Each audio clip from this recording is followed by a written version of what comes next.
Kau kutuk aku, kau fitnah aku. Bila saya fitnah abang? 4 tahun lepas kan kau tak ingat. Kau punya buat memanglah kau lupa. Aku yang kena aku ingat.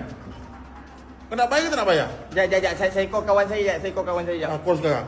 Alah, tak ada kredit pula. Bas. Hello, Farid. Weh, Farid, masuk. Farid, masuk. Asal Gazing, kenapa Gazing? Kau jangan bagi aku panik. Tak, aku nak kena saman ni. Ada orang nak datang saman aku. Dia kata aku kutuk dia, aku fitnah dia 4 tahun lepas. Bila aku saman dia 4 tahun lepas? Lah, kau ni banyak masalah lah. Berapa tu? Tak, weh, serius weh. 200k je. 200k, tak banyak pun. Alah, 200k akhirnya berapa dari terkejut? Bonda, aku boleh bayar.